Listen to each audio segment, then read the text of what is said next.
நேராக போயிட்டு டாக்டர் எனக்கு வயிறு வலிக்குது, இல்லை ஃபார்மசியில் போயிட்டு அண்ணா எனக்கு வயிறு வலிக்குது நான் மருந்து கொடுங்கண்ணா அப்படின்னு சொல்லிட்டு கொடுக்குது. அவர் ஃபார்மசிஸ்ட் அவருக்கு தெரிஞ்சது கொடுப்பாரு. பட் உங்கள் பாடிக்கு என்ன ஆகுன்றது ஒரு ப்ரிஸ்கிரிப்ஷனோட டாக்டரை பார்த்துட்டு போகிறது அது ரொம்ப நல்லது. லாஸ்ட்டாக சொன்னது வந்து நான் இன்ஃப்ளூயன்சஸ் நான் சொன்னேன் இல்லைங்களா, நிறைய பேர் இப்போ பார்த்தீங்கன்னா அது ஃபேஷன் ஆகிடுச்சு, அங்கே ஓப்பன் பண்ணாலும் இதை பண்ணுங்கள் அதை பண்ணுங்கள் அப்படின்றாங்க. நீங்கள் ஏதாவது ஒரு பொருளை உள்ளே போடுறீங்கன்னா அது டைஜஸ்ட் ஆகிறது, அது வந்து எக்ஸ்க்ரீட் ஆகிறது வந்து லிவர்லையும் கிட்னிலையும் தான். ஸோ நீங்கள் ஃபஸ்ட்டு அஃபெக்ட் பண்ணுறது வந்து லிவரும் கிட்னியும் தான். அதனால் வயசானவங்க கிட்ட சொல்லுவாங்க, நீங்கள் வந்து மெடிசின்ஸ் எடுக்கும்போது டாக்டர்கிட்ட கேட்டுட்டு எடுங்கன்னுவாங்க. இது என்ன ஆகுதுன்னு பார்த்தீங்கன்னா, லிவர் அஃபெக்ட் ஆக ஆரம்பிக்கும் போது ஒரு 40 வயசு ஆள் வந்து 60 வயசு ஆள் மாதிரி ஆகிடுறாங்க. ஸோ அவங்களோட எதிர்ப்பு சக்தி அப்படி ஆகிடுது. ஸோ இப்போது ரோபோசங்கர் ஹாஸ்பிட்டல் சேர்த்ததுக்கப்புறம் கூட பார்த்தீங்கன்னா மெடிசின்ஸ் கொடுக்கும்போது மெடிசின்ஸ் ஆக்ட் பண்ணணும் இல்லைங்களா உடம்புல, அந்த இம்யூனோ காம்ப்ரமைஸ்ட் அப்படின்னு சொல்லுவாங்க. அவங்களோட எதிர்ப்பு சக்தி ரொம்ப கீழே இருக்கும்.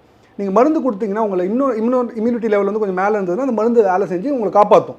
பட் உங்களோட இம்யூனிட்டி லெவல் ரொம்ப கீழே போயிடுச்சுன்னு வச்சுக்கிங்களேன், நீங்கள் என்ன தான் மருந்து கொடுத்தாலும் அது ஒன்றும் அஃபெக்ட் ஆக ஆரம்பிக்கும்.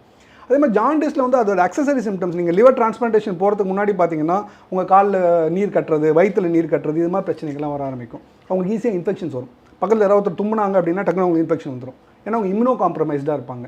ஸோ இதெல்லாம் தான் நான் சொன்ன வந்து பேசிக். நான் வந்து இது வந்து ராக்கெட் சயின்ஸ் கிடையாது, நம்மளுக்கு தெரிஞ்ச பேசிக் ஃபண்டமெண்டல் திங்ஸ் தான். அது எல்லாத்தையுமே பண்ணாலே நம்ம இது வந்து டெஃபினட்டாக பாதுகாத்துக்கலாம்.